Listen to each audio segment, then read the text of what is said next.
הלילה, זה בהמשך, בוודאי תשמחי לשמוע, תעלה לאוויר העונה השישית של הסדרה המדוברת משחקי הכס, שתשודר ב-yes במקביל לשידור בארצות הברית.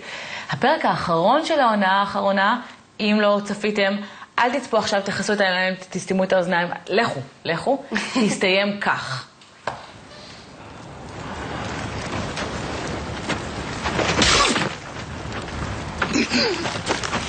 For the watch.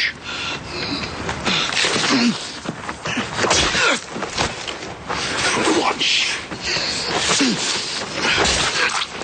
For the watch.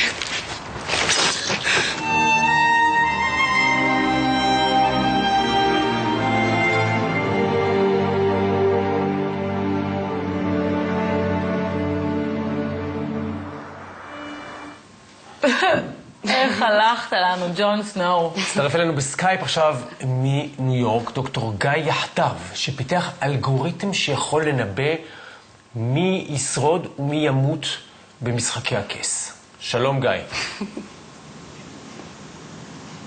גיא? היי. הלו? בדיוק. הוא לא שומע. הוא נראה לא מצוין. כל כך רציתי לדעת. איזה איכות כי יש טובה. שמועות. ממש איכות טובה, כן, נכון? זה אפילו כן, חבל כמעט לא נראה... זה אחר. גיא, שומע? כן, בוקר טוב. יש. אהלן. אז אתה יודע להגיד מראש מי סיכוייו לשרוד ומי סיכוייו למות?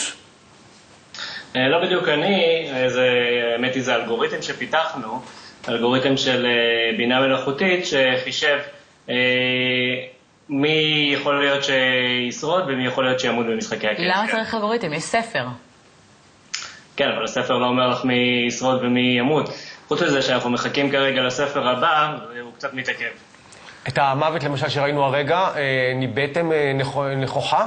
וגם אם תוכל להתייחס לשמועות שהמוות אינו מוות והוא ישוב בעונה הזאת. אני מתאר לעצמי שאתם מדברים בטח על ג'ון סנואו. כן.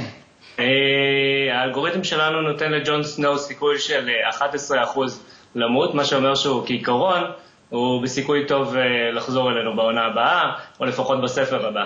מה זאת אומרת אלגוריתם? מה הם הנתונים שמכניסים לאותו אלגוריתם? מילה שאין לי מושג מה היא אומרת עד היום, האמת, אבל נעים להגיד אותה, אלגוריתם.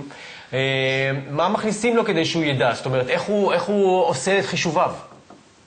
אז קודם כל, אלגוריתם זה איזושהי דרך שאנחנו מסבירים למחשב איך אנחנו רוצים שהוא יבצע איזשהו חישוב או איזשהו עיבוד של נתונים, ובעצם מה שאנחנו מכניסים, אנחנו לכל דמות במשחקי הכס, מה שעשינו, בעצם סרקנו את האינטרנט ואספנו את כל הנתונים שמאפיינים את כל הדמויות, למעלה מ-2,000 דמויות, 228 דמויות במשחקי הכס. לכל דמות הכנסנו למשל דברים פשוטים כמו מין, גיל, האם הדמות נשואה, דברים קצת יותר מסובכים, כמה הדמות הזאת היא קרובה לדמויות אחרות שמתו, ובעצם שקללנו את כל הנתונים האלה באמצעות האלגוריתם שלנו, באמצעות אותה שיטה ממוחשבת, שקללנו את כל הנתונים האלה לכדי איזשהו מודל שאומר לנו כעיקרון איזה דמות יש יותר סיכוי שתמות ואיזה דמות יש יותר סיכוי שתחיה. מה אתם מתכוונים לעשות עם האלגוריתם הזה? זאת אומרת, זאת אפליקציה שאפשר להוריד וכל אחד יכול לבדוק מה הסיכויה של הדמות האהובה עליו לשרוד?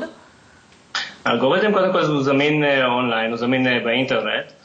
יש אתר שהשם שלו זה got.show, got show, בשביל Game of Thrones. וכן, אנחנו כרגע מקבלים המון מבקרים לאתר שלנו שמתעניינים במה סיכויי ההישרדות של הדמויות החביבות עליהם. אוקיי, אנחנו נבדוק את העניין ואנחנו נבדוק את זה גם לאורך העונה. שמחה. עכשיו העלית לי ציפיות לגבי ג'ון סנואו, חבל. תודה רבה, תודה. תודה. אנחנו נצא להפסקת פרסומות.